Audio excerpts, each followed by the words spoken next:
பிரியமானவர்களே, இயேசு கிறிஸ்துவின் இணையற்ற நாமத்தில் உங்களை வாழ்த்துகிறேன். இந்த மன்னாற்றுடைய இந்த டெய்லி பாட்காஸ்டை கேட்கிற உங்கள் ஒவ்வொருவரையும் கர்த்ததாமே ஆசீர்வதிப்பாராக. 1 ராஜாக்கள் 18வது அதிகாரம் 21வது வசனம் இப்படியாய் கூறுகிறது.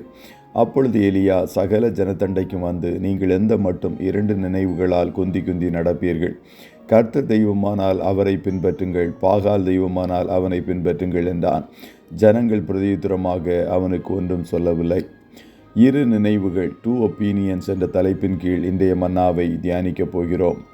இருமனம் உள்ளவர்கள், மன உறுதி இல்லாதவர்கள், எல்லாவற்றிற்கும் வளைந்து கொடுப்பவர்கள், ஆண்டவரை ஆராதிக்க சபைக்கும் வருவார்கள், அதே வேளையில் பாகாலுக்கும் வளைந்து கொடுப்பார்கள். இவர்களே இருமனம் உள்ளவர்கள். தங்கள் வழியில் நிலையில்லாதவர்களாய் மதில் மேல் நிற்கிற பூனையைப் போல நாம் காணப்படலாகாது. தாவீது பாவம் செய்தபோது நாத்தான் அந்த பாவத்தை எப்படி தாவீது ராஜாவுக்கு சுட்டி காட்டுவது? பேசாமல் அதை சுட்டி காட்டாமலே இருந்துவிட்டால் என்ன என்றெல்லாம் தன் உள்ளத்தில் இருமனம் உள்ளவனாக யோசித்து கொண்டிருக்கவில்லை. தைரியமாக தாவீதை பார்த்து, நீயே பாவம் செய்த மனுஷன் என்று கூறினார். ஏரோது தன் சகோதரனாகிய பிலிப்புவின் மனைவி ஏரோதியாளை தனக்கு மனைவியாக்கி கொண்டபோது யோவான் இதை சுட்டி காட்டலாமா வேண்டாமா என்ற இருமனம் உள்ளவனாக யோசித்து கொண்டிருக்கவில்லை. பின் விளைவுகளை குறித்து சற்றும் கவலைப்படாமல் தைரியமாக சொன்னான், நீர் உம்முடைய சகோதரன் மனைவியை வைத்து கொள்வது நியாயமல்ல என்று. இப்படி யோவானைப் போல, நாத்தான் தீர்க்கதரிசியைப் போல தைரியமாக முடிவெடுக்க வேண்டும். நம்முடைய ஆவிக்குரிய வாழ்வில் அனலாகவும் குளிராகவும் இருந்தால் ஆண்டவர் வாந்தி பண்ணி போடுவார். நாம் 2 நினைவுகளால் குந்தி குந்தி நடக்கக்கூடாது. சபைக்குள்ளாக துப்பாக்கியுடன் ஒரு தீவிரவாதி வந்து, இதுவரைக்கு ஞானஸ்நானம் எடுக்காதவர்கள் இன்று ஞானஸ்நானம் எடுக்க வேண்டும் என்று கூறினார்.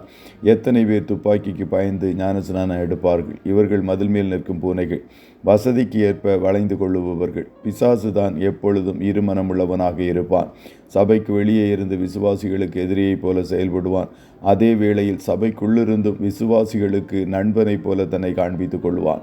இப்படி 2 வேடங்களை போட்டு செயல்படுகிற விசுவாசிகளாய் நாம் சபையில் காணப்படலாகாது.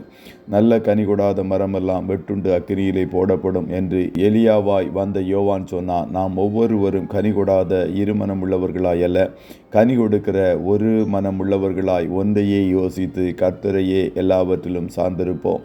கர்த்ததாமே உங்கள் ஒவ்வொருவரையும் ஆசீர்வதிப்பாராக. ஜெபம் செய்வோமா? நல்ல தகப்பனே, உம்மை நன்றியோடு துதிக்கிறோம். இந்த மன்னாற்றுடைய இந்த டெய்லி பாட்காஸ்டை கேட்கிற உம்முடைய பிள்ளைகள் ஒவ்வொருவரையும் கர்த்தர் ஆசீர்வதிப்பீராக. தகப்பனே, இவர்கள் 2 நினைவுகள் உள்ளவர்களாய் அல்ல, ஒரு மனதோடு உம்மை சேவிக்கிற பாத்திரங்களாய் காணப்பட கர்த்தர் உதவி செய்யும். அனலும் இல்லாதபடி குளிரும் இல்லாதபடி வெதுவெதுப்பாய் காணப்படுகிறவர்களாய் அல்ல, உமக்காய் எப்போதும் அனலாய் காணப்பட கர்த்ததாமே உம்முடைய பிள்ளைகளுக்கு கிருபை பாராட்டுவீராக. அன்று இஸ்ரவேல் ஜனங்கள் 2 நினைவுகளோடு குந்தி குந்தி நடந்தது போல ஆண்டவரே, உம்முடைய பிள்ளைகள் ஒரு நாளும் 2 நினைவுகளோடு குந்தி குந்தி நடவாதபடி கர்த்தரே தெய்வம் என்று உம்மை மாத்திரம் சார்ந்து ஜீவிக்கும்படி உதவி செய்யும். இன்றைய தினம் கையிடுகிற எல்லா வேலைகளையும் ஆசீர்வதியும், போக்கிலும் வரத்திலும் உடனிரும், கண்மணி போல காத்துருளும். ஆட்டுக்குட்டியானவருடைய இரத்தத்திற்குள்ளாய் ஒவ்வொருவரையும் கொடுத்து இயேசுவின் நாமத்தில் வாழ்த்தி ஜெபிக்கிறோம் நல்ல பிதாவே. ஆமென், ஆமென்.